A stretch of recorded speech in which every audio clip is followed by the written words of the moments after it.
ಸ್ನೇಹಿತರೆ ನಮಸ್ಕಾರ. ಆರೋಗ್ಯ ಪ್ರತಿಯೊಬ್ಬರ ಹಕ್ಕು. ಕಷಾಯ ವಿತ್ ಕಿಶೋರ್ ಕಾರ್ಯಕ್ರಮದಲ್ಲಿ ನಾನು ನಿಮ್ಮ ಡಾಕ್ಟರ್ ಕಿಶೋರ್.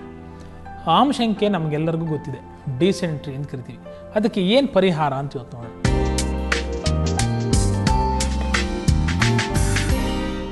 ಈ ಡಿಸೆಂಟ್ರಿಗೆ ಏನೆಲ್ಲ ಟ್ರೀಟ್ಮೆಂಟ್ ಮಾಡ್ಬೋದು? ಭಾಳ ಸಿಂಪಲ್ಲಾಗಿ ಮಾವು, ಈಗೆಲ್ಲ ಕಡೆ ಮಾವಿನ ಹಣ್ಣು ತಿಂದಾಯಿತು, ಶ್ರಾವಣ ಮಾಸ ಮುಗಿತಾ ಇದೆ, ಭಾದ್ರಪದ ಮಾಸ ಬರ್ತಾ ಇದೆ.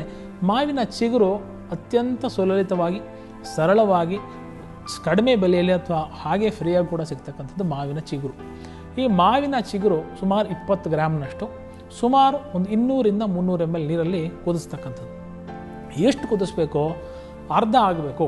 ಸುಮಾರು 300 ml ನೀರಿನಲ್ಲಿ ನಾವು 20 ಗ್ರಾಮ್ ಮಾವಿನ ಚಿಗುರನ್ನ ಏನು ಹಾಕಿ ಕುದಿಸಿರ್ತೀವಿ ಅದು 150 ml ಬರಬೇಕು ಅಂತಕ್ಕಂಥದ್ದು.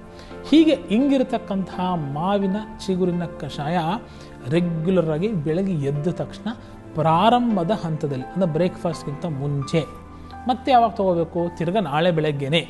ಇವತ್ತು ಪೂರ್ತಿಗೆ ಒಂದೇ ಒಂದು ಡೋಸು ಸುಮಾರು 150 ml ಕುಡಿತಕ್ಕಂಥದ್ದು. ಸ್ವಲ್ಪ ಹುಳ್ಳುಳ್ಗಿರುತ್ತೆ, ಚೆನ್ನಾಗಿ ಕೂಡ ಇರುತ್ತೆ, ಭಾಳ ಟೇಸ್ಟಿ. ಯಾರು ಹೇಳಿದ್ದು ಕಷಾಯ ಅಂದ ತಕ್ಷಣ ಕಹಿ ಅಂತ? ಭಾಳ ಸಿಂಪಲ್ಲಾಗಿರುತ್ತೆ, ಮಾಡೋಕ್ಕೆ ಏನೂ ಖರ್ಚಿಲ್ಲ, ಕಷ್ಟ ಇಲ್ಲ.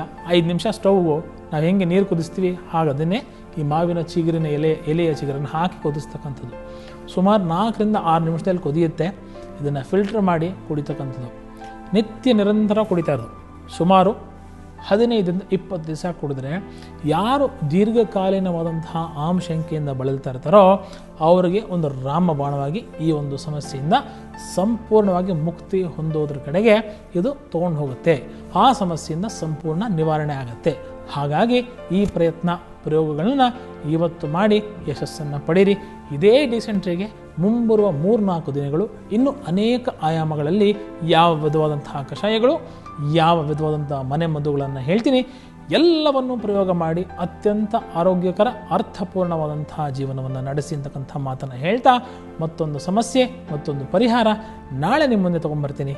ಕಾಯ್ತಾ ಇರಿ. ನಮಸ್ಕಾರ.